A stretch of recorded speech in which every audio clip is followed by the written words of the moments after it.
was just fed up with it. I'm like, you're fired. Yeah. All right. So I thought we'd start today talking about YouTube because Neil just fired his YouTube agency. And ironically, or maybe it's not so ironic, but right after this recording, I'm going straight to the studio in Century City to record, which is where Neil records as well.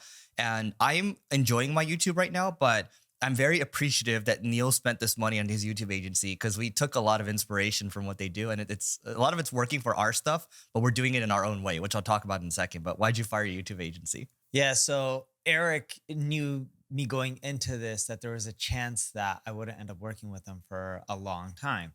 Their editing quality is amazing. The problem that I have with them is, or what I ended up learning from this process, let's actually go back there and then I'll tell the problem. What I learned from this process to do really well about YouTube, it's all about the script.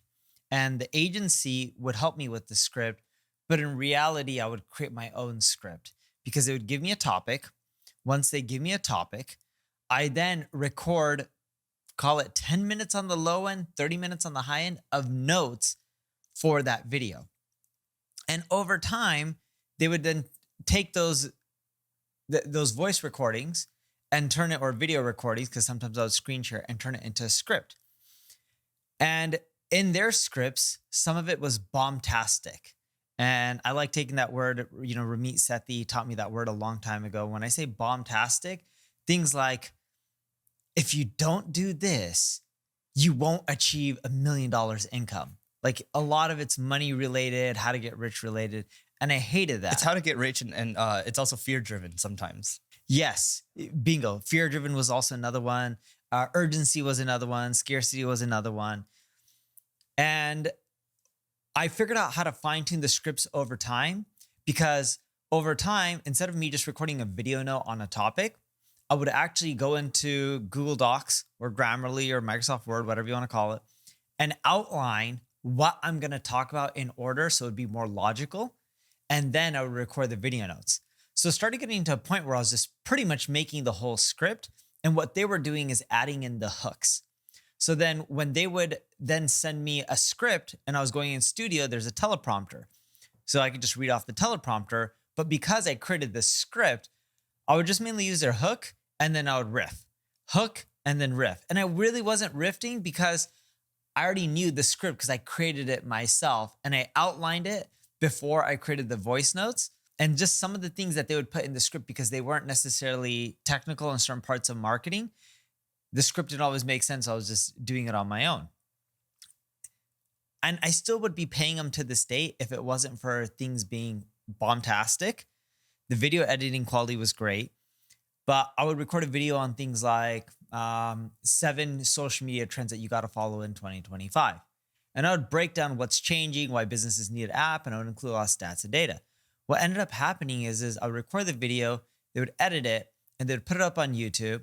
And right away, the title was, where is it? I actually have the text thread with the guy who owns this company. And where is it? I said, they made the headline, "These 2025 social media trends will make you rich."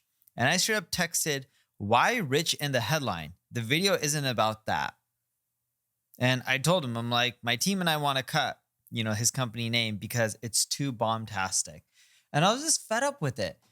I didn't once talk about in the video that if you do these things, you're going to make more money or get rich or any of that. And they kept doing it. And I told them so many times. And at one point, a lot of the topics were about quote unquote, how to get rich, tried it their way, didn't work, went back to marketing. And when I went back to marketing, I never talked about money, but yet they included money in the title majority of the time. And I was just fed up with it. I'm like, you're fired. Yeah. So I think there's a couple of lessons from this one. One is if you're hiring, let's say you're an agency or you're consulting with someone, if your client wants it a way, you're going to have to do it their way or else they're going to get rid of you. It doesn't matter if you have a better formula or whatever, because ultimately a lot of times sometimes they're going to think they know better than you do. Right. And so maybe it's a good thing or a bad thing, but one, you got to be open to feedback. You got to listen to feedback. You've given them feedback so many times, they didn't listen. The other thing too is you have to provide more perceived value. The only perceived value that I saw was, yes, they really understood hooks and they had good editing. But at a certain point, that doesn't hold up anymore because whatever you're paying, a healthy 5 figures a month, the reason why their churn was so high, and yes, they work with all the big names out there, they still continue to, it's because they don't have something that's unique. And the other thing is, I think the people that are paying them, that continue to pay them, I think they've gotten addicted to the views.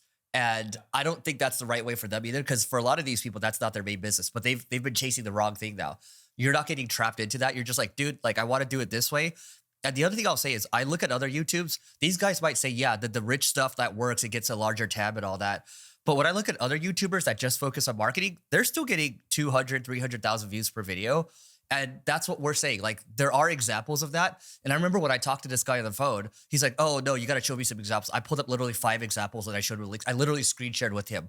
And he's like, oh, yeah, we just do it this way or whatever. I'm like, dude, this guy's not going to listen. So I'm like, well, at least Neil's going to work with him. So I'll see how it goes. And I knew 99% chance you're going to churn. So, Yes. yeah. And you knew too, because you're like, hey, like, I'll leave it at that. No, and before Eric even hired him, because he knew I was talking to him, I told him straight up, I'm like, dude, save your money. Let me go through it first. And I'll let you know what I learn and don't learn, and then go from there. And I ended up breaking down the learnings to you, right? I think early on, I ended up breaking down the process and stuff. And we're just like, oh, cool. So the reason this works is we just pretty much have to put in the majority of our own time to script.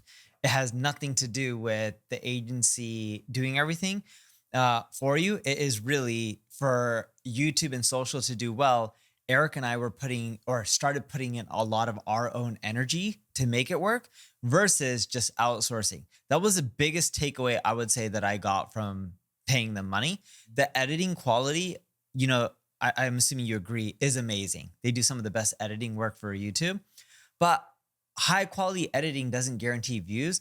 I can do a topic on something that's really gnarly of a topic like AI in marketing or Google, IO and their event. And I bet you if I just screen shared and broke things down, I would get more views without the fancy editing. Yep. So, and interesting enough, that's where we're transitioning to. So I might, when I go over there today, I might do an intro, but then I'm going to go home and record a screen share and it's going to just do the screen share.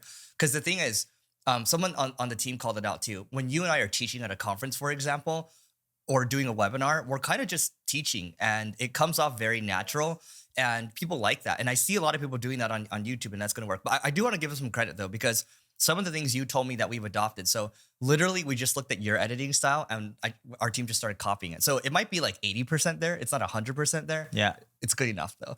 The other thing I'll say is I copied you on the Loom thing, right? So you're like, oh, like I just record a 10 to 30 minute Loom. I literally do the same thing and that comes up with the outlines and that helps a lot. And I didn't use a teleprompter, never used a teleprompter before. I think, no, we tried to do that in the office and I just never really followed it.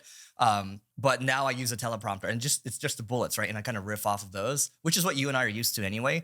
So I do want to give credit there. Yes, the hooks matter. And yes, we try to put it to the next video. We try to have open loops as well and all that. But again, at a certain point, like if there's not monthly recurring value, they don't deserve monthly recurring revenue. So I think what you paid was like good up to a certain point, but if you're not getting much more, it's time to go. Yeah, and I don't want to keep spending $25,800 a month. Like that's a lot of cash. Yeah. And especially when I'm doing a lot of work and people aren't following my instructions. My biggest pet peeve, and they'd never adapted on this one, was for me to communicate with them, I was required to use Slack. So let's say if there was a new video for me to edit, they would post it in Slack and they wouldn't email me. So I'd tell them, hey, why don't you guys just email me? They would say, this is not the way we communicate with our team and our people. So you need to communicate with us on Slack. How about I just stop paying you $26,000 a month? Yeah. And I'm like, wait. I'm like, and then when I was asking him who they work with, it's not really large corporations. And my feedback to them is I was like, and I'm not saying we're a large corporation, but my feedback was, if you're not willing to communicate with email and the general business communication methods that companies are used to, you're not going to land larger corporations because we all use email. Yes, there's Slack for communication, but putting in there, hey, there's a new video for you to check out and slacking that instead of willing to email that. And this is like, dude, why can't you just send an email? That goes back to customer service again, because when I think about Carrot, like there's one customer in there that's paying us each month right now, and they don't use Slack at all. And we're okay with that. Some prefer WhatsApp, some use Slack or whatever, and then some just want email. And that's okay, because that's how they prefer to communicate. And sometimes client wants things to like, you're here to serve the client at the end of the day. Yeah. And if you're not willing to adapt, I think this is why I didn't want to work with this guy. When he originally started the company, like 4 or 5, he showed me a communication thread. And I basically I didn't think it was worth it, right? And I think it was like a culmination of these things where I just like, yeah, this doesn't make sense. So thank you for giving me the download. But I will say though, the way we're doing it now, our videos probably get anywhere from 5 to 7 times more views. And then when we do pop, sometimes we'll have one that pops off. Like we had one that popped off recently, 130,000 views or so. And then you have some that like did really like 500,000 views or so. But the ones that popped off for us, they're not necessarily the ones that drive good leads. They might drive a lot of leads, but when I look at the leads that come through like YouTube or whatever, they're not nearly as strong as the ones that come through LinkedIn. So I agree with that.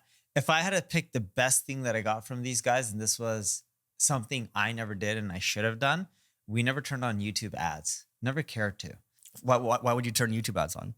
They just by default turned them on. And I don't know why. It didn't really affect the views in a positive or a negative way.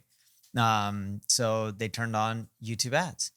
And oh, you mean for your monetization so you can get more views, right? Is that what you mean? yes, but what we found is when you turn on YouTube ads, you don't necessarily get more views or less. We think, I don't have any definitive data on this. I think it stays roughly the same. You would think that for YouTube, it benefits them to promote ones with ads turned on because they make more money. But again, I have no definitive proof. Is it on now? It's still on, and it paid for some of the costs. And I was like, oh yeah, we should just keep on the YouTube ads. Yeah, it pays for your content team, your content. It pays for the content team, so that way at least we don't lose any money on. And don't get me wrong, I will say like we have gotten some good leads on the YouTube side, especially for Carrot or ClickFlow. So it's good, right? But I think again the trap, guys, is if you get trapped into going for views or showing off like this is going to get you rich or showing off your ripped body or something like that. Yeah. That is going to trap you in the wrong place. The thing for us is we're constantly focused on business. So at least on my side, I'm really talking about still marketing, but I am talking about, because I experiment so much with the AI stuff, I am talking about how I'm applying it to business, right? And I think there's a niche for that. And so YouTube will find a niche for you as long as you stay consistent with it. And when we stay consistent on marketing, like the views eventually come. So I'm not too concerned about that, nor are you. But I think the reminder for everyone here is don't chase the views because I'll get you distracted from your business, which is what we've seen with a lot of these influencers. And these guys work with a lot of these influencers too. Yes. The other thing I learned from YouTube monetization is there's very little to no revenue in shorts. Doesn't matter how many views you get, the ad revenue just sucks. And the reason I believe that's the case, because we see both ends of it, because you and I both run ads. Shorts don't monetize as well running ads in them compared to just longer form videos. It doesn't mean that you shouldn't run ads on shorts. It is also much more affordable, but long form videos tend to convert at a much higher percentage from what we've seen. Hence, they cost a lot more. Yeah. Look, I mean, we're talking about YouTube right now and Google. There's a lot of Google and YouTube topics in here. Can we just switch over to maybe talking about how SEO attribution is completely effed and how AI mode is actually going to shift SEO in general? Yeah, let's do it. Yeah. You want to start first, or I can start? I can kick it off here. Go for it. Kick it off. I actually watched that Sundar interview with David Freeberg from All In. Did you listen to that one? I did not. Okay, so it's pretty good. Like basically, Freeberg from the All In podcast is pushing Sundar, the CEO of Google, and they both started at Google at the same time, except Sundar became CEO, and then Freeberg became a successful investor and a podcaster, but an entrepreneur. Yeah, both very successful, and Freeberg kind of positioned this as, hey, there's this AI dilemma for you guys right now. And then Sundar's like, I don't see it as a dilemma. I see it as an opportunity. And this is before they launched all the things they launched this week with AI mode and all that. And so what he called out was that he said that the main thing is this innovator's dilemma thing, right? Because they have this cash cow that's printing all this money right now. And so you can't necessarily shift everything, even though Gemini has some of the best models out there, especially for coding. And then this week, what happened was that Google launched a bunch of things, but AI mode is the thing that sticks out. It's like basically like an LLM that you log. It's like using a Gemini. It's like using a ChatGPT or whatever. That's what the default. It's going to become the default search experience. It's not default yet. So the thing I want to call out here is the innovator's dilemma is, at what point do you switch it to this new thing to not disrupt your cash cow? And I think what they're doing, which is smart of them, is they're turning this AI mode on, but it's not default. And then they're going to look at all the data and figure out when it's time to kind of shift more there because they're seeing behavior shift a lot more. They are seeing, though, a lot more you and I are probably asking a lot more questions now. You would agree with that, right? I might ask on Google and then I might switch to ChatGPT or whatever. I don't know if you saw this. You watch CNBC a lot, but you just see the Cloudflare CEO discuss how the visitors per scrapes has changed over time. Visitors per scrape? Yeah. So anytime Google crawls, it's scraping a page, right? So it used to be for one website visitors, there were 2 scrapes per Google search. Okay.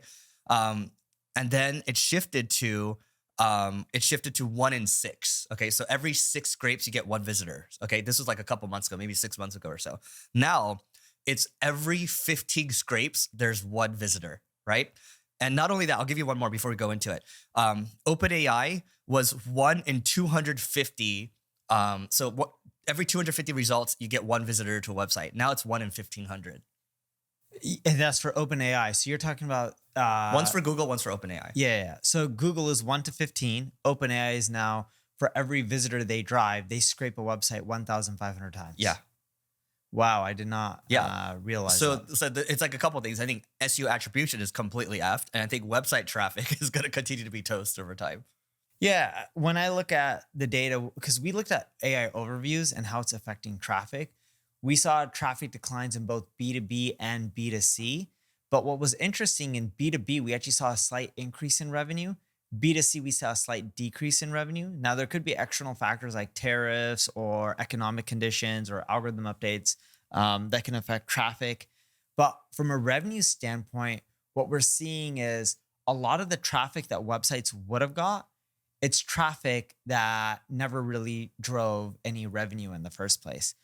If you look at how most people are searching, and Google talked a little about this, there's a great Search Engine Journal article on it as well.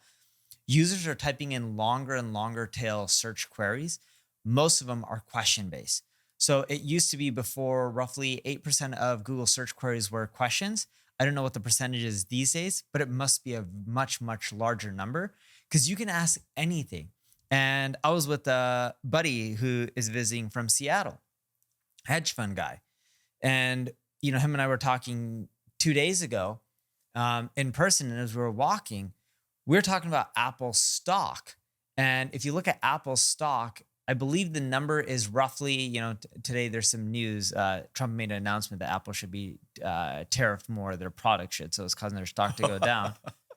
But generally speaking, the last time I looked at it, if you exclude today, Apple's stock, their company, in the last 3 years, the revenue has pretty much been flat. Profit's been roughly the same. So the company's not growing. Stock's gone up 40%. So I was telling my buddy this, who's a hedge fund guy, and he's just like, well, one of the reasons is share buybacks. Now, they haven't brought back 40% of the shares, but right away, he asked Grok while we were walking, hey, Grok, what percent of, or how many shares has Apple bought back each year for the last 10 years? And it just mapped it all out. And he's like, oh, look, the number was like 21, 22, or 23 million shares that they eventually had, call it roughly 10 years ago, to the most recent numbers they're now at 14 point something million or billion shares. I bet you Buffett influenced that a little bit.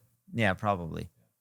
But when you look at it from that perspective, dude, the shares are just getting bought back. And those weren't all buybacks in the last 3 years. But that's an example of a search that we now can easily run, where that data, when you have done a Google search, it is very hard to get that from the exact web page. They're getting it from so many different sources to get you the exact answer. And that works out really well for a consumer.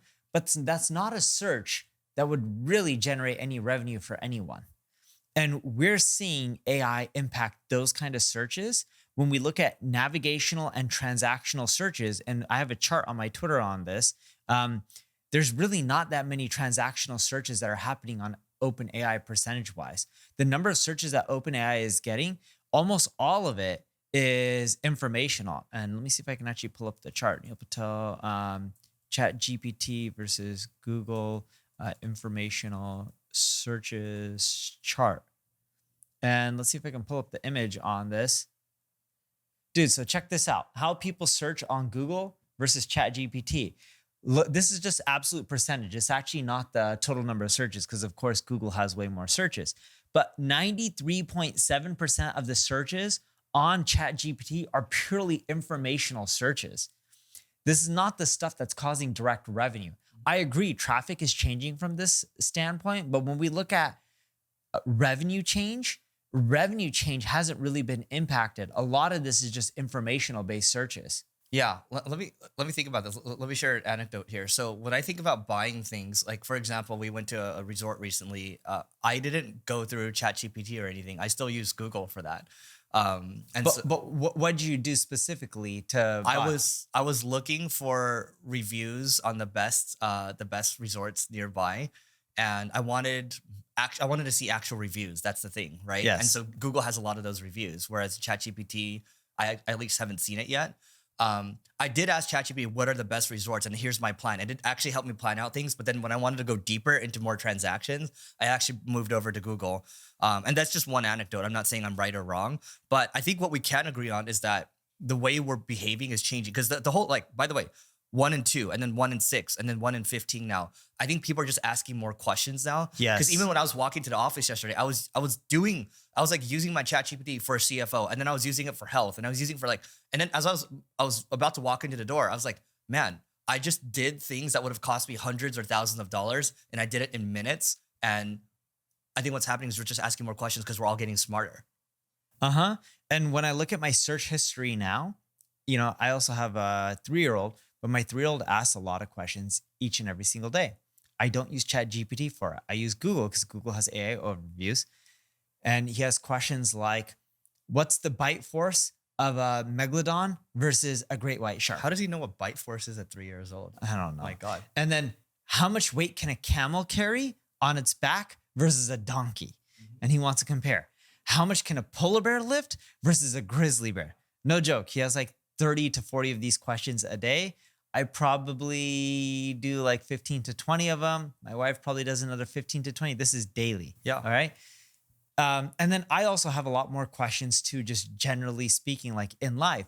But I'm getting answers now to stuff quicker from, all these AI platforms. And I think that's the big thing that's changed, in which users are searching way more than ever because we can get what we're looking for easier. While before, dude, it was more so we would do a search. Like if we want to figure out how much Apple is doing share buybacks, we'd have to go to like 5 or 10 or 20 different articles. And you give up at a certain point because you're just like, I don't care that much. Yes. Now you get it quickly. Yes. And not just that, dude. We would have to go through all the articles, sift through them, and it would probably take us 20, 30 minutes to really figure out what the answer was, because we would have to copy, paste, put in spreadsheets. It's just too much work. It wasn't worth it. But now we just ask a question, we get an answer right away, and we're like, cool, sounds good. Well, so this is what we talked about too. This is new work that wasn't possible before. It would have taken too much time. It just wasn't practical. It's no different than the coach I have that's coaching people on how to work on higher leverage priorities, right? Or like a me that's trained to go coach you on how to do a one-on-one, or like in sales. There's like mini versions of me everywhere, right? No, I think that's a whole nother conversation with like, when does that go too far? But again, we're talking about creating new work now. And the other thing I think we can spot here, like, because I know a lot of SEOs are worried, and maybe we should talk about this. But homepage traffic is starting to go up, right? Yes. And so I don't know if you're seeing the same thing too. We are. Which means that's a good thing, because people are asking more questions and are learning more about us. And I'll tell you what, here's what I like about AI mode. I went, first question I asked, what's the best marketing podcast out there? We're still in there, okay? And then if I ask, who are the best digital marketing agencies or SEO agencies, right? MP Digital is in there. Whatever we're ranking well for right now on page 1, if we're top 3, like we're still there, right? So that at least is going to hold for a little bit. But I think let's talk about what people should do about attribution and how they should adapt. Well, before we go to attribution, let's actually talk about blog articles that you and I have written for so many years.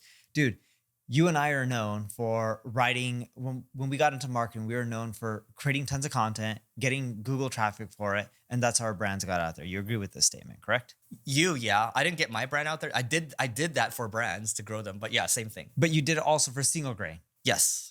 Right? And that is how you generate a lot of your revenue and leads. Yes. Right? Yeah. May have been at a different scale than me, but that is actually what built single grain. Would you agree with that, Sam? Yeah. All right. When you think about all the articles that you created, we have a lot of articles like what is SEO, and the list goes on and on these informational topics. I'm assuming you guys track your revenue and leads from your pages. Yep.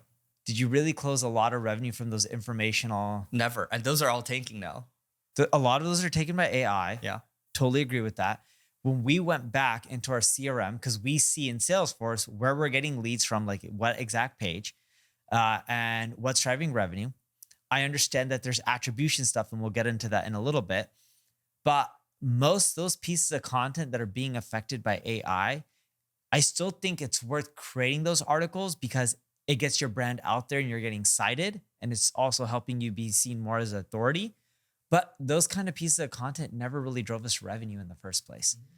And when I look at our traffic, our SEO traffic, and a lot of this was deliberate, not all of it, there was some algorithm updates, but a lot of it was deliberate.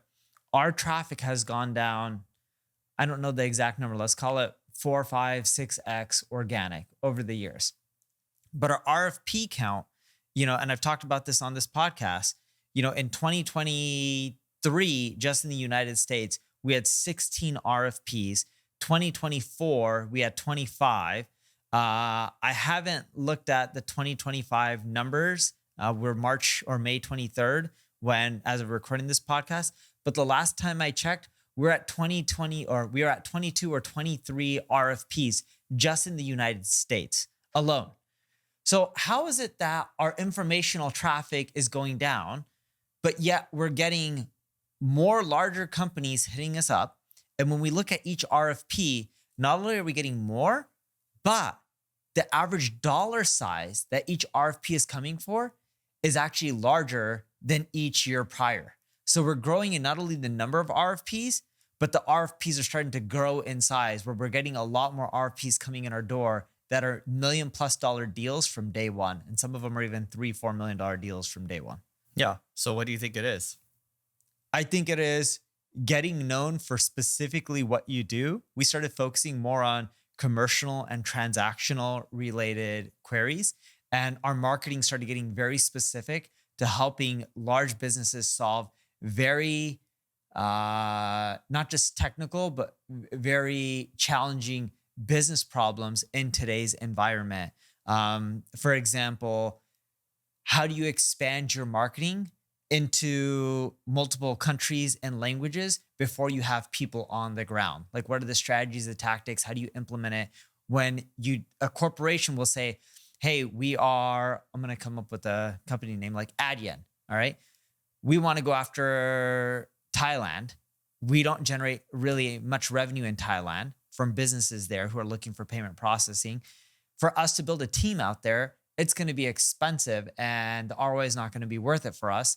But how do we go and expand to all these regions that are up and coming, Indonesia, Thailand, etc., and get traction there, and then start building teams in those areas? And they can't just go and say, let's go hire tons of agencies to do it for us, because that's expensive as well. They have some budget, but they don't have tons of budget. And when we started working on solving these problems for corporations and talking about this, from our webinars to speeches, to blog articles, that kind of stuff drove a lot of revenue for us, but it doesn't drive tons of traffic. Yeah. I think so. Maybe we should talk about the website traffic piece is toast and what we're doing about it, which is kind of what we're doing right now. Then we can talk about attribution. I wouldn't say that the website traffic is toast. I think it's changing. You're not getting as much top of funnel clicks, but you're still getting a lot of traffic to a website that's more bottom of funnel. I like saying toast because it's a good headline. Oh, okay. Man, that's what was said by CNBC by the Cloudflare. The website traffic is toast. That's why I put it in here. So it's not. So the way I break it down to people is like, it's like a cigar butt business. It's going to continue to decline over time, but it's still viable, right? And it's not to say, oh, we should just throw it away and we should just abandon it as SEOs. I think what we should think about is, okay, the what is traffic or the what is content that we've created, that was always good for top of funnel and generating links. Like the what is stuff is good for links, right? Like it's people like linking to the top result, and then just kind of compounds on itself, right? And that's how you build links, or one way that you build links. But the other thing too is that we've been talking about quite a bit is this search everywhere optimization approach, where you can't just focus on SEO, or else you are going to be toast. One, you have to do good work, right? Yeah. If you do good work, people talk about it. That's the easiest thing. It's always like, oh, Neil, who's a dentist that you use? Or like if I have eye problems, I go to my friend who used to be a nurse and owns a bunch of like healthcare business. Oh, what's the best eye doctor, right? So word of mouth gets around. And the other thing too is people just want reliability, because people change jobs and they'll follow you around if you do, because it's just easier to pick someone that they worked with in the past, right? And so people forget about that. They think it's all about marketing. No, but like if you do good work, that's also marketing itself. So focus on doing good work, but also diversify your traffic, because if you think it's still the same SEO game 15 years ago, it's not, because these are the people that are complaining the most on Twitter. It's just like, oh, it's so difficult now. It's so hard. It's like, no, it's just changed. And you just continue to reviews to change. And that's why you're so bitter. Yep. Yeah.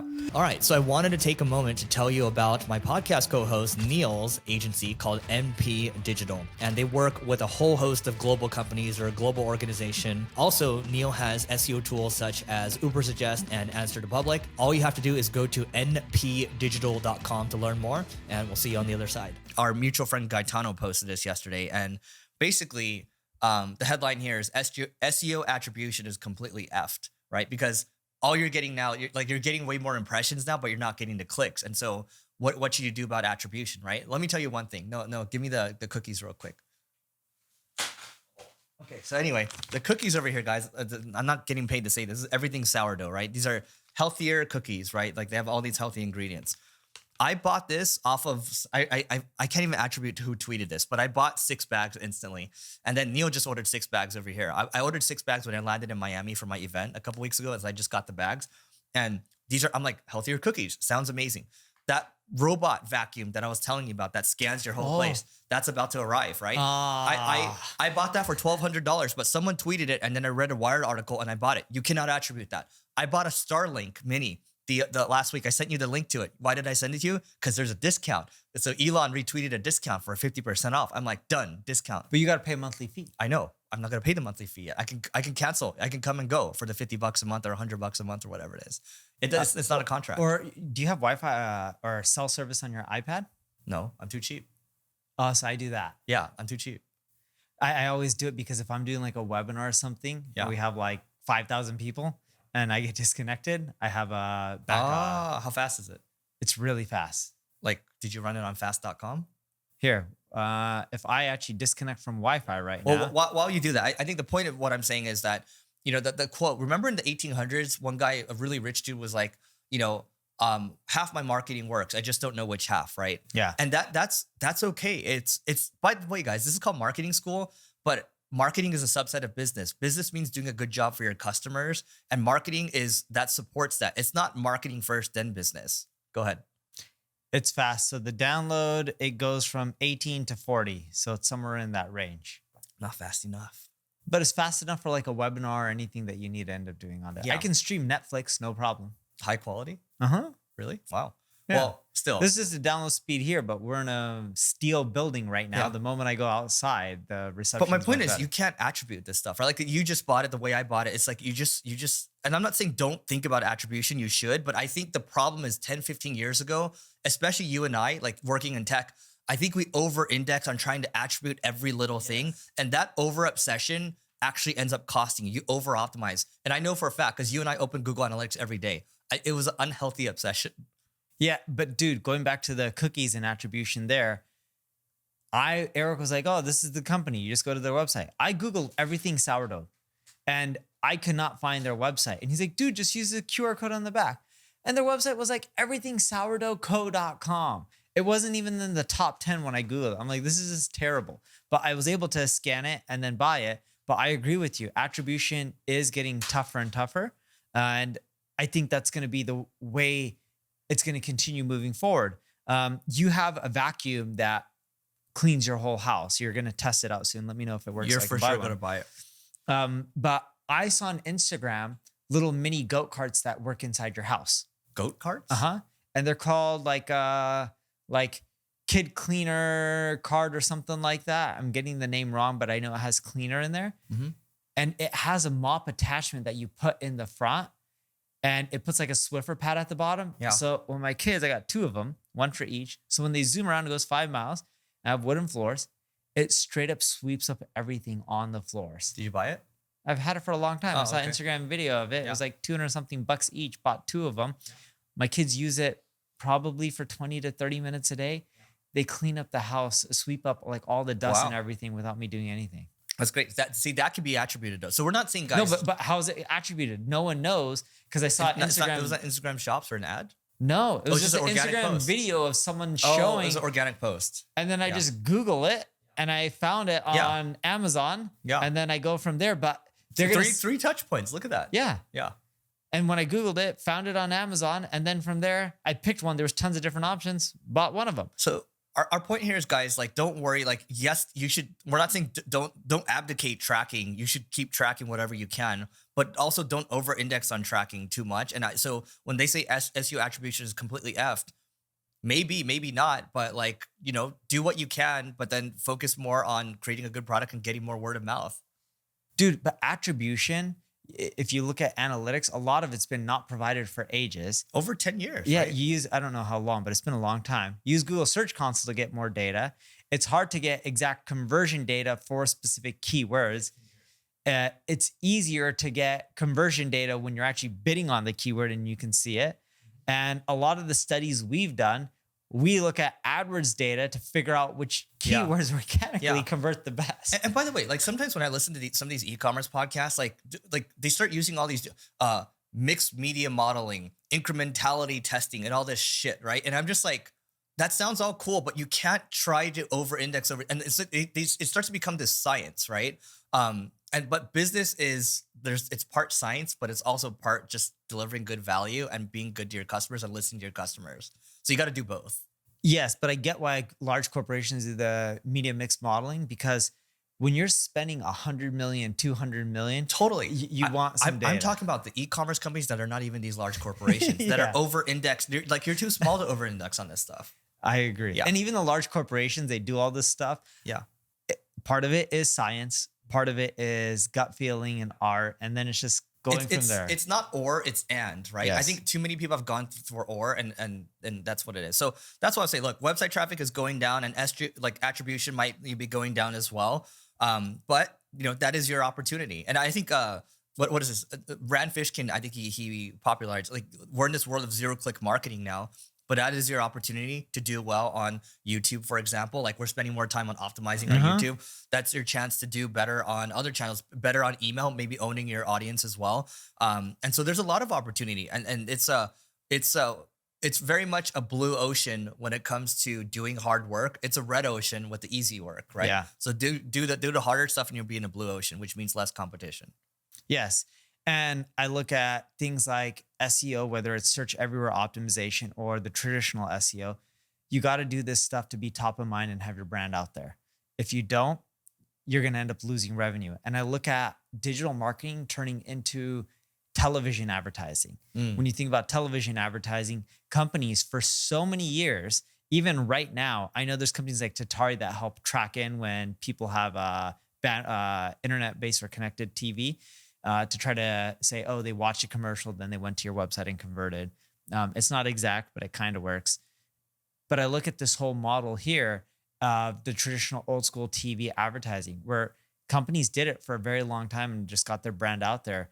This is why companies like Amex or Nike or Mercedes, Coca-Cola have done so well. Their brand is just out there because of all the years of just pushing brand related marketing. Yeah, dude.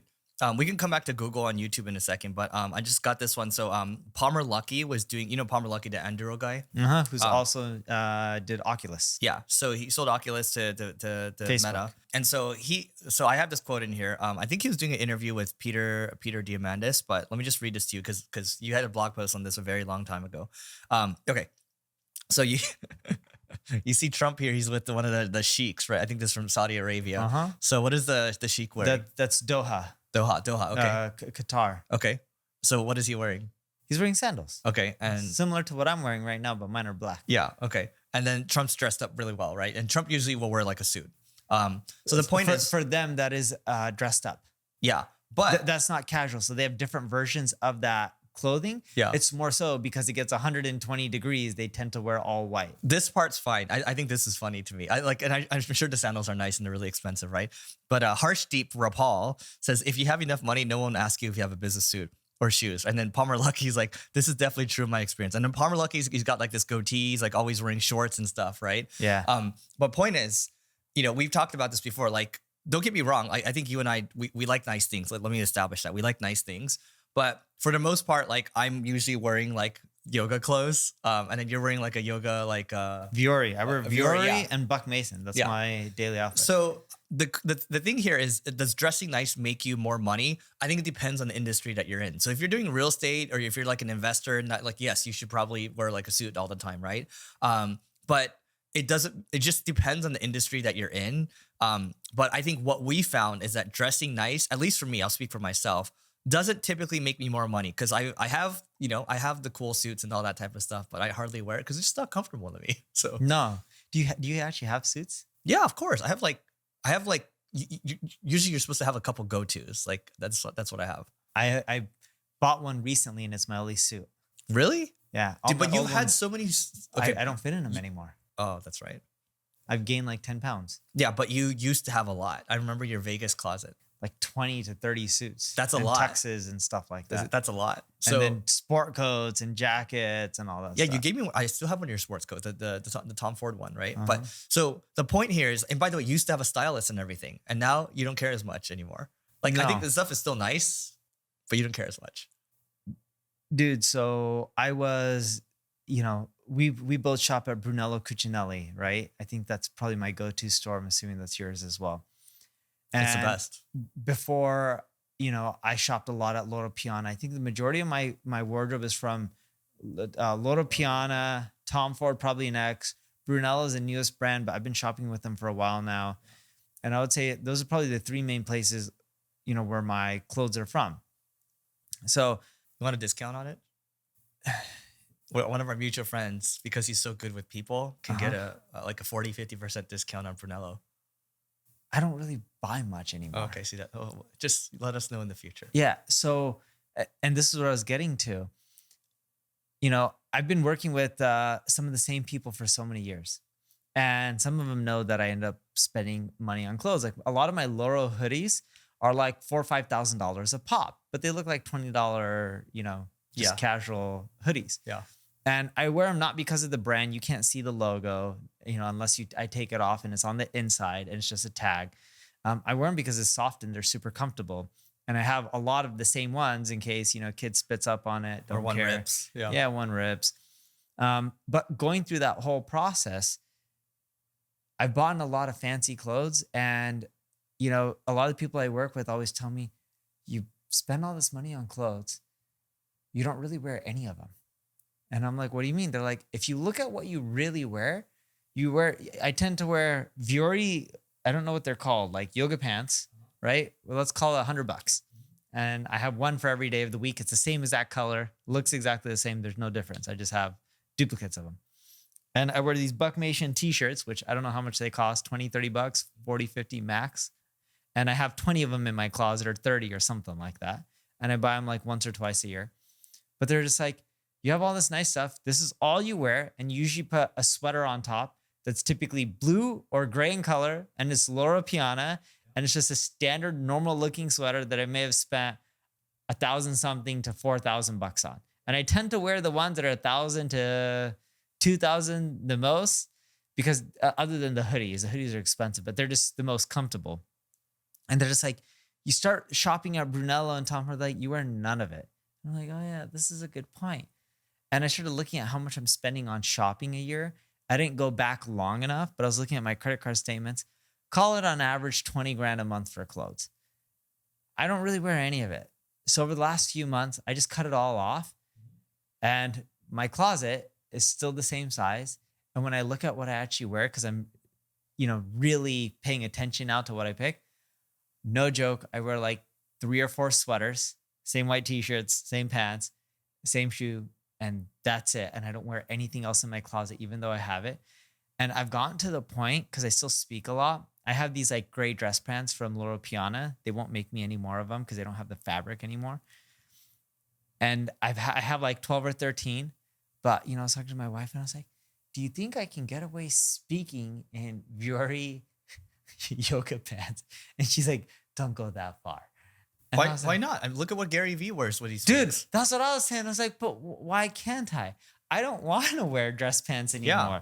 And, because my business is global and we're in so many countries, in certain countries, like in Asia, like when I go to Hong Kong, everyone dresses up.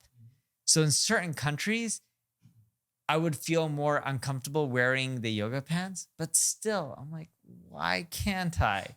Who the crap cares? Your sweater's nice enough, so how are they gonna know, right? That's my perspective. Because usually you're wearing a nice sweater up top, and the other stuff is just yoga, and your inside's still a Henley.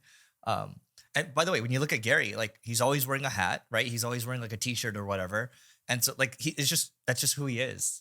And so my point is, we've gotten older now, where maybe that stuff might have mattered when in our 20s. I just don't care anymore. Yeah, that's true. I think I should just try speaking at conferences and wearing yoga pants. Yeah, I thought you've been doing that already. No, I wear the Loro Piana dress pants. But they look the same to me. I'm sorry. They look the same They to don't. me. No, but they're slacks. You can tell that they're slacks. They have a crease in the middle. This is how much I don't care. I just, to me, you look the same. Because also guys don't care too. Yeah. Guys don't care. But here's what I want to call it too. Like, so yes, Neil had a blog post a long time ago. This is like in our mid-20s or so, on how he spent X amount of dollars and it made him this amount. But like, it wasn't like a huge amount at the end of the day, right? It helped. It was revenue, not profit that I made. So I'd probably still say it was a loss, because if you look at how much I spent on clothes, when you're generating revenue, there's expenses on that. But the big thing I would say, when I did that article and I did that experiment, times have changed. Back then, more people dressed up than they do now. I think we've gone to athleisure wear culture. Well, it's because tech made it cool, right? Oh, yeah, a lot of tech people, like Mark Zuckerberg just wore whatever. But now Mark Zuckerberg's wearing nice things. So yeah, things. But if you look, that article is more than 10 years old. Yeah. Right? Athleisure wear wasn't as popular as it is now. It was starting to become, it was on its way up. It was on its way up, but it was nowhere near where it is now. And especially in the corporate world, people were not wearing athleisure wear. Yeah. Now they wear athleisure wear. And then the other thing is, and I would still say this is relevant, when you're younger, I think it matters much more than when you're older. If you're an entrepreneur and you're 18 or 20 years old, people look at you differently than when you're 30 or 40, right? You've got to make a good first impression. Yes. In your 30s, 40s, you could just tell the way you carry yourself in a conversation. Yes. They can tell whether you've been there or not. So like so does dressing nice, does it make you, like, for us right now, it doesn't necessarily, I wouldn't say it makes us more or less. I would say in our younger years, probably it does. And you kind of have to prove yourself in your earlier 20s, right? Here's what I will say though. If you want to get 50% off from luxury brands like a Brunello or a Loro Piana, so one of our mutual friends does this. The way he does this is he basically becomes really good friends with whatever store associate, and he's tipping them all the time on the side, right? $1,000 gift here, $5,000 gift here, $4,000 gift here. And then whenever he goes to buy things, he buys a bunch at the same time. And that's how he gets 40, 50% off, because a lot of these sales associates, they get a big discount. And so if there's one thing that he stands out with, it's always becoming really good friends. Like whenever we go to a hotel or whatever, he's always pre-tipping a lot. And I actually stole this from him. So there's this health network thing that we've used. And I actually helped his daughter, his friend's niece actually, with a rare condition. So I went through the YPO network, and then they have this health thing, right? So I reached out, and then what I did on the side was I was like, I just copied what he did. So I just sent like a couple $1,000s on the side, and then boom, she's taking care of us with everything. And they got that health condition that was super rare taken care of. And and then I told that mutual friend, and he's like, oh my God, that's so genius. I was like, it's not genius at all. I just copied you. So this goes all the way around. It's just like, sometimes if you just take care of someone else first, it's the rule that you learn from the book Persuasion. If I give you something, by default, you feel like you owe me, right? Which is why, like, I never want you to buy me something, and you never want me to buy you food or whatever. I just don't want to owe you. Like, psychologically, that's just how it is. On a side note, I just looked up Dharmesh Shah, HubSpot speech. I was just curious to see what he doesn't wear anything special. He just wears usually like a t-shirt, Agent AI t-shirt. Sometimes it's a collared shirt, like kind of buttoned up, but not like fully. I don't even know if he tucks it in. Yeah. But you can see a t-shirt underneath. Yeah. And yes, he is like 100+ times more successful than I am. Congrats to him on owning OpenAI shares. Oh yeah. He's gonna crush it on that one. Yeah. But I was like, wait, I should just probably start wearing t-shirts and yoga pants for everything. I'm going to just start trying that out instead of dressing up at all. Why don't you just have a shirt that says search everywhere optimization? No, I like my Buck Mason t-shirts. You know, Tim Solo from Hrefs wears a lot of t-shirts. I like wearing it. Like, I wear his t-shirts, by the way, the Hrefs shirts. They're nice. He dresses up though. He does wear a blazer on top of it. Yes, and his shoes are Xenia Second Skin shoes with like $1,000-something a shoe. Yeah. Well, he does well. He does well. Yeah, he does extremely well. Yeah. Okay. Cool. You pick the next one. You see the change that Netflix making with advertising? I think it's going to revolutionize TV ads. I have no idea what you're talking about. What is this? All right. So if Netflix films a show or a movie, whatever you want to end up calling it, it could either be both. And let's say there's a scene where someone's in a fast food joint or a food place. They can put a Coca-Cola machine in the background and change the drink people are drinking to Coca-Cola. Oh, it's like the things that they used to have that they have in movies where people can pay for like a BMW place from their Maserati or whatever, right? Correct. But you can do that on the fly Dynamically. with AI. With AI, they just switch it all out now. Wow. Now, they weren't the first to do this. Amazon has actually been doing this a long time with Prime, because I met up with one of the people on their ads teams from Prime probably a year and a half to 2 years ago. Most people don't know this, but Amazon's been doing this for Prime for a very long time. But Netflix doing this and Self-serve? Amazon, I don't think it's self-serve yet, but I bet you eventually they'll get there. This is just going to start going mainstream and the people are going to start switching to us. But I think this is going to really start changing digital marketing, because if you look at the trend where digital marketing is going, it really is becoming a game of top of funnel, not necessarily from a click standpoint, but from a brand awareness standpoint. How do you get your brand everywhere that's relevant to your audience? So for example, if Netflix filmed a documentary with Bill Gates, Inside Bill Gates' Mind, right? I believe that's what it's called. Yeah. A lot of business people watch that. That would be great for us. Because, Oracle or MP Digital or Salesforce. Yeah. So I would pay when Bill Gates is filming in his library to have, something in the background being like NP Digital that blends in and it just. Or when he says something really inspirational, right? And it's like, if you want the mind share where he's inspiring, it's like, and whenever someone says that something inspirational. Yes. Yeah. So I would pay for that, because a percentage of the people, even if it's a small percent watching it, would be a good fit for us. And I think this is a great way to get more top of mind. And I think this is what really, even when you think about SEO back in the day from what we were doing, we weren't really optimizing for clicks. I know everyone was tracking clicks.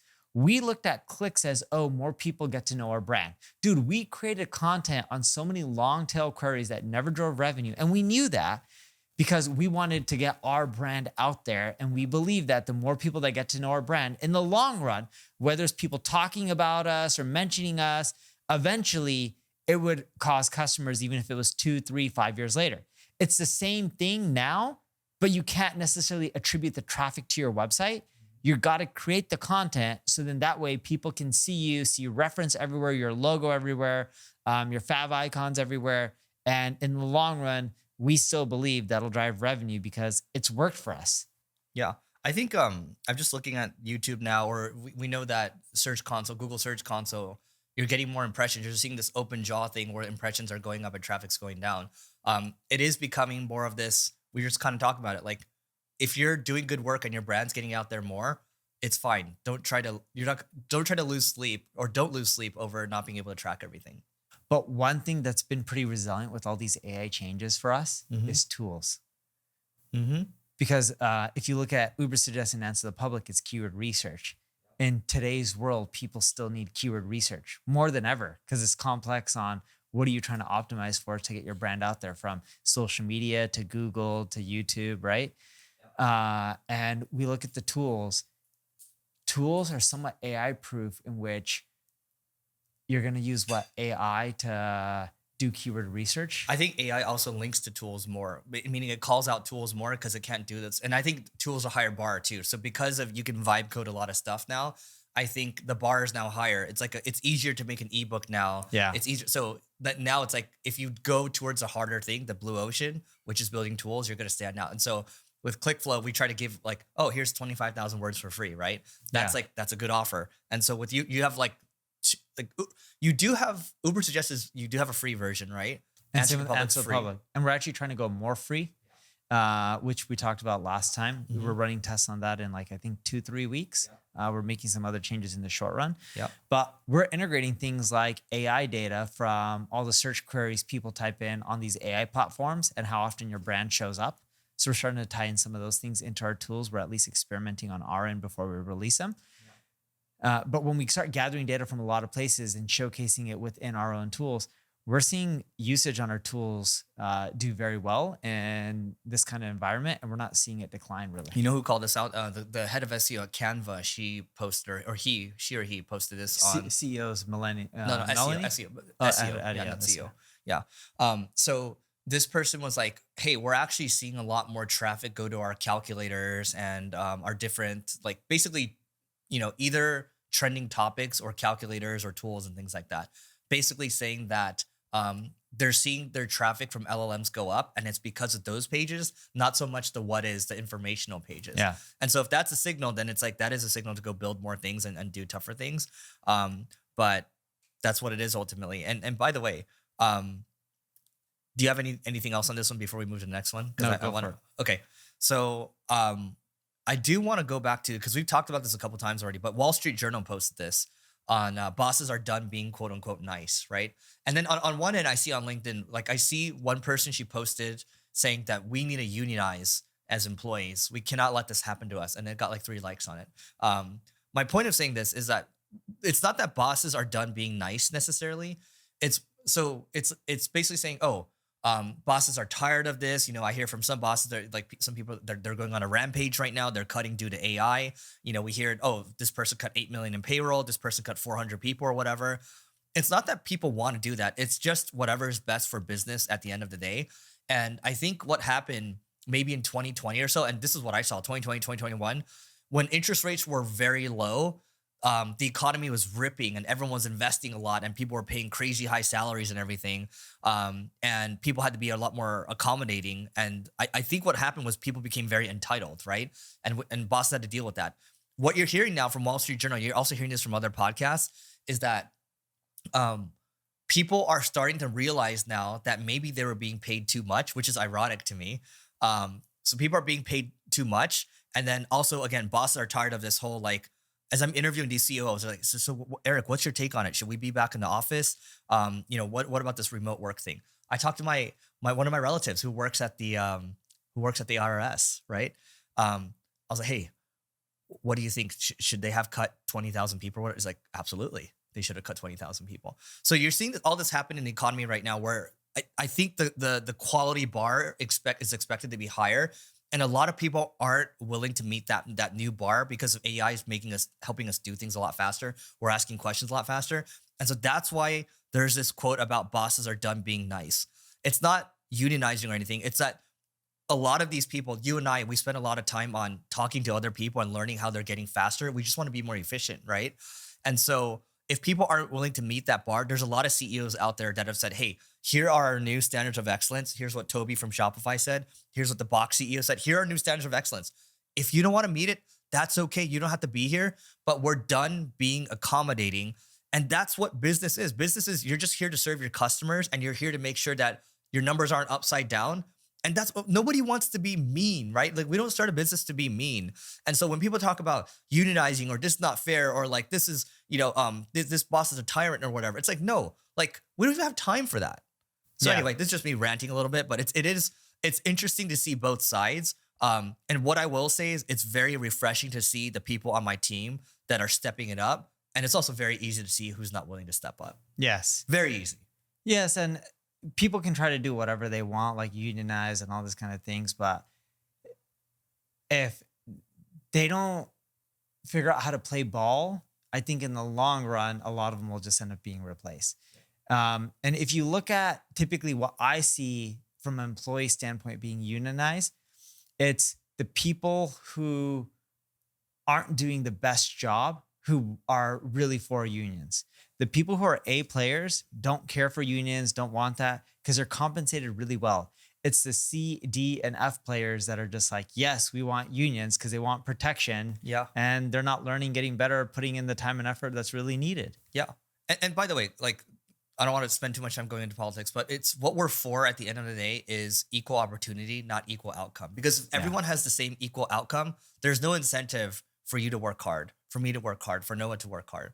There isn't, right? That's just what it is. And so it's not that bosses are done being nice.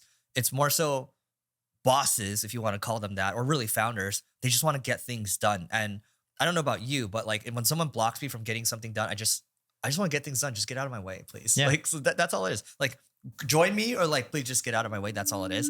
Here's the problem with most marketing agencies. They don't understand what is happening with the world of AI. With my agency, Single Grain, we think about agentic workflows. We think about creating agents for the future. When we think about SEO, we think about creating different products, such as internal linking products or content consolidation products. And on the other side of things, we think about building products such as Care. We just think about making marketing easier overall. If you want to stay at the cutting edge of marketing and at the same time leverage the power of AI, go to singlegrain.com and we'll see you on the other side.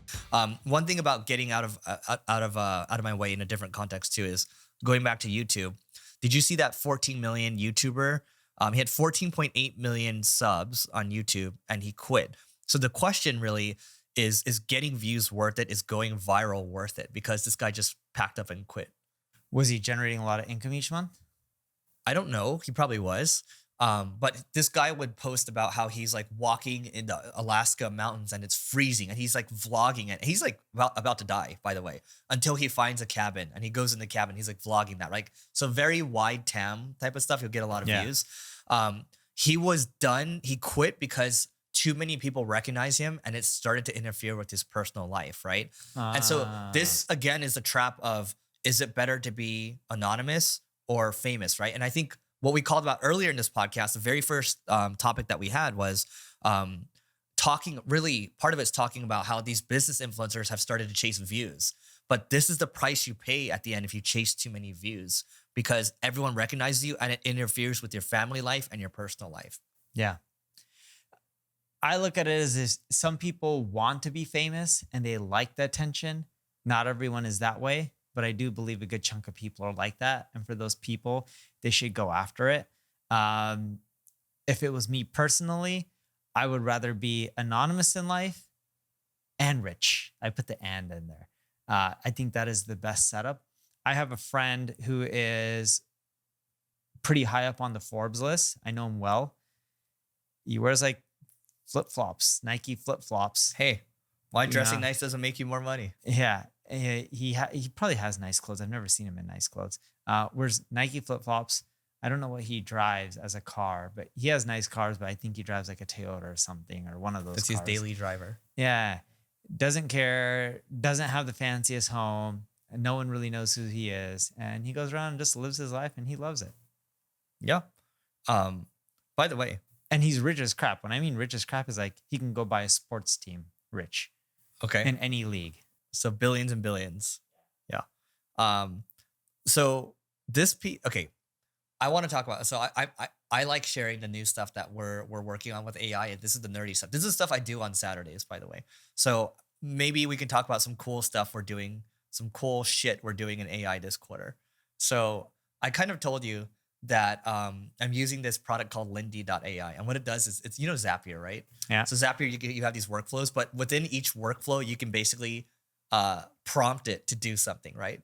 So I think I told you before that I have it go into our Slack, and then every day it's like, if you say your daily report, the highest leverage thing you're working on today is creating a report, this thing will coach you, and it'll actually rate how high leverage your activity was, how consistent you are with filling it out, and it actually coaches people up. I think I mentioned this already, and I'll go into some more examples, but after doing this for a week or two, everyone instantly shaped up. They instantly leveled up, right? And so what I started doing was like, oh, okay, I'm gonna have this sit in as like I work with ChatGPT on the prompts, right? So I was like, oh, I want to have a sales coach, or I want to have an EOS coach, because we still run on EOS, right? And you guys don't do that anymore, but EOS is like a L10 meeting, a traction meeting, right? Yeah. You talk about your rocks, you talk about your goals and all that. But a lot of people on the team, they don't know how to run that effectively. So I just said, I want you to be the best EOS coach ever, make a prompt, and makes a prompt. And then I bring it over from ChatGPT to Grok. I'm like, hey, ChatGPT said this. I thought you're the best prompt. And they start fighting each other, right? And I take the Grok prompt, I bring it to ChatGPT. Grok said this. I thought you're the best model. And then it makes the perfect prompt, right? And I dump it in there. And then every Thursday, it will scan through all the EOS calls. It'll do like a coaching thing, and I'll put them into a spreadsheet, and I'll send a Slack. I'll send those people a message too, right? And then it also does it for sales calls too. Oh, it also does it for client calls too, right? So you have a coach in there, and this is, to me, this is like level one. There's like multiple levels to it. I was working with Chat. This is on one of my walks with ChatGPT. I was like, hey, I'm doing this right now, but this is like level 1. I want you to give me levels 2, like all the way up. It went all the way to level 7. It's like, this is the highest tier that you can do. You got to incentivize people, and then it'll come up with like new things that you can build, all this stuff, right? And I'm like, how much time am I wasting with this, right? And it's like, you're not wasting time at all. It's like, this is like a top 0.1% that people aren't doing right now. I'm like, but this will become really common. It's like, yes, this will become common. I was like, but also, what's the downside to this too? The downside is, Eric, if you put too much surveillance, right? It's also not a good thing, right? But right now, this is the type of new work that you and I couldn't have done before. And I think this is just the very beginning, because it instantly lifts the bar across everyone, and it's not costing me that much money. I'm paying Lindy $300 a month for 30,000 credits. I've almost exhausted them, but this is the type of stuff that I think is interesting. Now, here's the flip side to this. I think you can over optimize for sure. I think there's a lot of people on YouTube right now talking about, oh, this N8N workflow that I built. It's like these Zapier workflows. That's a lot of time. I like the Lindy one where I could just prompt it and like make these like random things, but it's cool. I copied this from Neil, by the way. This I stole from you. So what I really like about how Neil goes about his recruiting, and I'm sure he stole this from someone on his team, is they look for people that not only have one promotion, but ideally 2 promotions at 2 separate companies, correct? Yeah. So I have a Lindy that does that. It will find people with 2 promotions from 2 separate companies for specific roles. It instantly lists them. For whatever reason, the recruiters that we work with, not saying they're bad, but they just can't, they can't nail this, but this thing just nails it. But that's one of the easiest things to nail. But it lists it for you very quickly instead of having to scan through LinkedIn. And then it'll make a sequence to just add them and then message them. You can just also dump them to like ChatGPT Operator or Manus or whatever. My point is, earlier this conversation on this podcast, we're asking 6 times more questions, 15 times more questions. We're also going to do things 6 to 15 times faster. Yes. One thing that we're doing this quarter is we're buying a lot of data from different sources that showcases not only all the search patterns on all these AI platforms, but also breaks down who is showing up. And we're then looking at the queries, the volume of the queries, and then doing research on the internet for those queries. When are those companies mentioned? So we're trying to look at the type of articles, what sources they're coming from, where they're pulling from. And then we're going out there and creating variations of those pieces of content around the web, not for links or anything like that, but more so for the mentions. So then that way we can influence when people start asking AI questions related to our business, we stay top of mind, and then it drives revenue indirectly on, for our services. This is real LLMO, real GEO. Well, I think because this is such a wild, wild west right now, there's going to be so many people that are figuring out how to play the game. And then eventually they'll patch it up, and then there'll be a new way to play the game, right? But it's good to stay ahead of this. Like, by the way, what do you think about these other tools like Profound that will show you how you stack up with the LLMs and all that? Like, people talk about these, but I'm like, are you paying for that? We're testing all of them, yeah. And one thing that we're doing too is when you look at the LLMs and you ask questions, a lot of them will cite sources. And you can end up seeing, okay, if they said this is the best marketing firm, it's from this source. So when we go to that website or some of those websites that are mentioning it, and we hit them up, just like you would normally do link building, we try to convince people to swap out corporate names and agencies and to ours. And we tell them why we're better, whether it's awards or case studies, and why this is a better fit. Do you offer some money sometimes? No, we just organically do it, and we do it in mass quantity. Yeah. It's a low hit rate, similar to link building, but it works really well. And we're slowly starting to see it helping, because then we track some of the queries. And then when we start typing them in later on, we're noticing slowly, very, very slowly though, that they are starting to mention us more. When you use AI mode, it's funny because it lists the sources in like a 3-pack on the right. And when I ask about the best marketing for whatever, it's always like Clutch or like these lists, right? Yeah. So your move, which a lot of SEOs have been doing this already, they'll reach out to you because you and I have these list pages on our site. Yeah. So we see it. It's basically that, but more of it. Yes. So in my mind right now, LLMO is still very much traditional SEO, but that will change over time. So I agree. I think their algorithms are going to adapt, but it is very similar to very traditional SEO. And I don't think you need to do pay for play.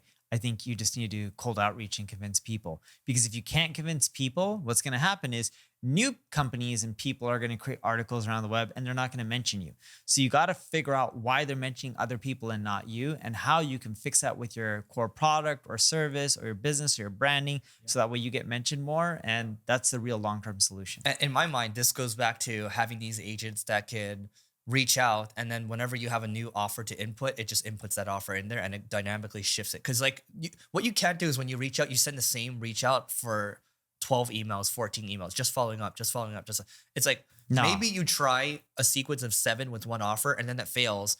And then maybe 2 months later, you reach out with a new offer and then the same thing again. But that's how you adapt. So we got time for 2 more episodes here. So I kind of want to talk about this weird economy. 1, how we're generating pipeline in this weird economy. And then 2, how this weird economy is affecting marketing. You can pick one. Let's talk about how the weird economy is affecting marketing. Actually, you want to do both? Yeah, we're going to do both. So let's start with how it's affecting marketing, and then we can go into the pipeline. Okay. Well, the way we see it is just there's a lot more uncertainty. Companies, even if they're doing well financially, are afraid to spend and invest. And this is creating opportunities where we're seeing some things cheaper, where you can just go and get more market share. But overall, even though the economy is where technology is changing at a rapid point, we're not really seeing companies stop marketing or really take their foot too much off the pedal. We're seeing it slightly in some cases, but not too much. And the reason I say this is you can just see the Google earnings and the Facebook earnings or Meta earnings, because they break down how much money they generate from ads. It's still growing. And we're still seeing companies spend. And if they don't spend, their numbers get even worse. So they have no choice but to figure out how to keep spending to maintain their numbers. Yeah. What I'm seeing is right after that China-US deal happened, or that temporary pause in tariffs for 90 days, our leads instantly picked up a lot. Yes. I would say that people are cautiously optimistic. I would say it's not like they're starting, at least with us, on the more kind of call it SMB mid-market side. These deals, they're not saying, hey, we're ready to spend a lot out the gate. It's like, hey, like we need to keep moving, to your point. And I will say the way this weird economy is affecting marketing too is there's a lot more interest in YouTube. There's a lot more interest in Reddit marketing as well. So it does kind of go with this this search everywhere thing. I will say with some clients that we have right now. So one is in semiconductors, and we do SEO for them. And they're like, dude, where's all this LLMO stuff doing? Like, they're like, we use ChatGPT, whatever. So you have to be prepared. So we've been talking about search everywhere a lot. So you have to adapt your marketing because marketing is changing. All the stuff we talked about, AI mode, and how search behavior is changing. That's what I would say. So this weird economy, I would say it was a pause. And then now I think we're back. I think once interest rates start to come down, if they even come down this year, if they start to come down, then people will start to more aggressively spend. But I don't know if that's going to happen or not, because my base case has been stagflation, but my base case has been like that for 5 years. So eventually I'll be right. So going back to your pipeline, when you said it's increased right after, what did it drop down percentage wise, if you had a guess, during all the tariff stuff? It had to a lot. I'm going to say like 50%. Got it. And then what did it increase by? Did you recuperate everything? I would say we're back to maybe 85% of what we were at before. Yeah. So I know our lead numbers pretty well. We dropped roughly 20%. It was a little bit less than 20%, but it was more than 19% right when all the tariff stuff hit. And this is organically, this is not RFPs. And then I would say coming out of it, we went up 13% over the prior month. So if you look at April to May, on May, we're on track for growing 13%. So that doesn't make up for the loss, around 20%, because even if we went up 20%, you're going up 20% from a lower base. Yeah. So you're not fully making up the number. You would have to climb more than that. But we're seeing it recover, and we're starting to see it pick up more and more, but it is slow. Yeah. It's slow, but with business, I think the one thing that we've learned doing this for a while, you've done it 14 years longer than I have, is you just got to keep going. Uh-huh. That's just what business is. Well, we also see it in which the news cycles are really impacting marketing and we can't control it. Example of this is today. Trump says starting in June, we should tariff EU. I think it was 20%, 25%. I can actually pull it up right now. He says, where is it? Trump calls for 50% tariff on European Union starting June 1. And then Trump says 25% tariffs must be paid by Apple and iPhones not made in the United States. So that kind of stuff just keeps affecting it. It creates uncertainty. What we're really seeing when we talk to companies when it relates to marketing, they want a lot of this tariff stuff to be behind them and the deals to work out. They announce that they're figuring things out with China. They're figuring things out. Was it with the UK? Was the first announcement? The UK, they got a deal done before China. Yeah, but we don't know the details of it still. And we don't know the details of the China deal. No. And what people are saying is, at least the companies and the executives we're talking to, it's cool they're getting these deals done. We want to see the deals done with pretty much all the countries. Yeah. And we actually want to see what the deals entail. Yeah. Well, right now, when they talk about it on TV, it's a good deal for the United States. Yeah. We got a deal done. It's great. Yeah. But there's no color when it comes to the detail. I do think my hope is that things will work out because you look at this $2 trillion investment from the Middle East. You look at this pause, like it feels like things are moving in the right direction. And what we both had called before was that he's going to lead hard with these tariffs to get them to come to the table. And it seems like that's playing out right now. I just hope this gets done sooner than later. But is it really a $2 trillion investment from the Middle East? It's like saying Apple is now investing $500 billion into the U.S. economy. Yeah. They've been investing for many years. They're slowly increasing the numbers. What is the net increase? If you look at the Middle East funds, look at how much Saudi Arabia has in their sovereign wealth fund. It's not $1 trillion. It's under that the last time I checked. Norway has the biggest sovereign wealth fund. Mm-hmm. These guys take their money and they allocate it to different projects and investments to make money. If you look at what they've been doing over the years, they've been investing already in the US economy because US, Europe has tons of potential revenue. We have the population and the GDP. We haven't, they've already been investing money. Are they investing more? Sure. But are they really investing $2 trillion new dollars? No, it's like a capital call. It's like when you invest in a fund, when do you call it, right? Exactly. But to your point, the economy needs more certainty. And I think my point is, I think it feels like we're trending in that direction. I hope it continues in that direction. And I do think that we're trying to do deals with everybody. And I hope it works out sooner than later. And I hope we start to drop interest rates at some point, but we'll see what happens. And I hope that, this 38 trillion that we have in debt and this $2 trillion deficit, we start to clean some stuff up. But that's where we're at with this weird economy. And we call it weird, by the way, because it on one end, it seems like, at least for me, it seems like it's hopeful. But on the other end, it's also a lot of uncertainty right now, right? So how do you balance it? But go ahead, you're going to say something. Yeah, so check this out. I think the real thing that's affecting marketing more than anything else is interest rates.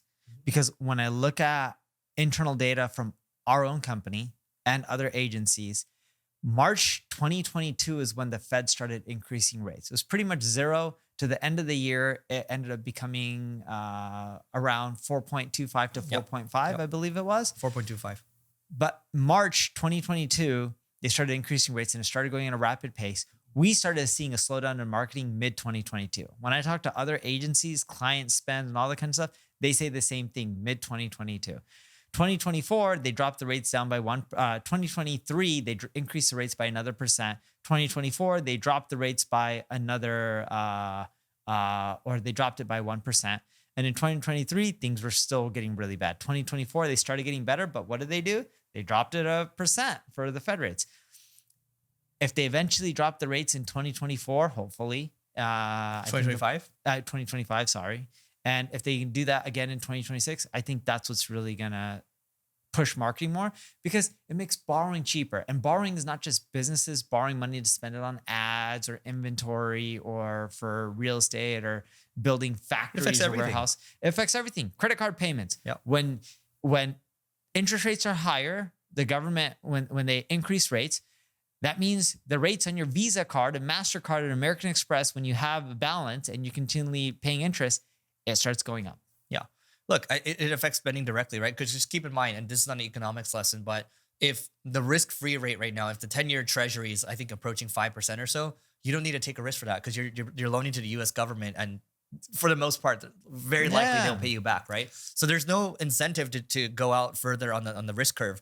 But if interest rates are zero, if you're not going to get paid much on treasuries, then you should take more risk with stocks. And then people start going into private equity and crypto and all these things, right?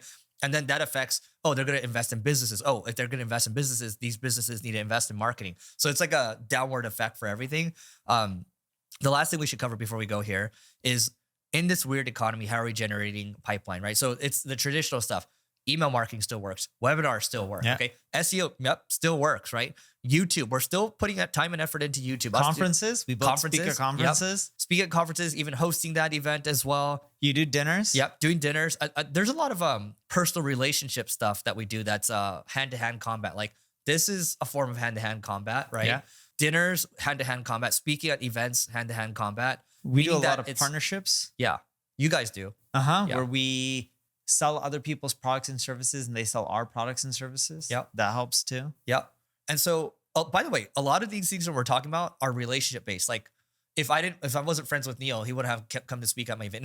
In fact, all those people would have came to speak at the event if we weren't friends, right? Yeah. And we all did it for free. Yeah. Almost. The one person charged. Okay. Yeah.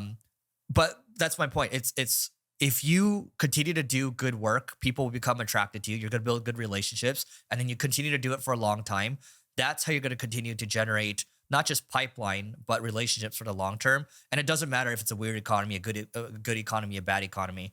But that's how we do it. And it's a lot of the stuff is, the standard traditional blocking and tackling stuff, and it works. Anything else? Nope, that's it. All right. We will see you tomorrow. Please don't forget to rate, view, and subscribe.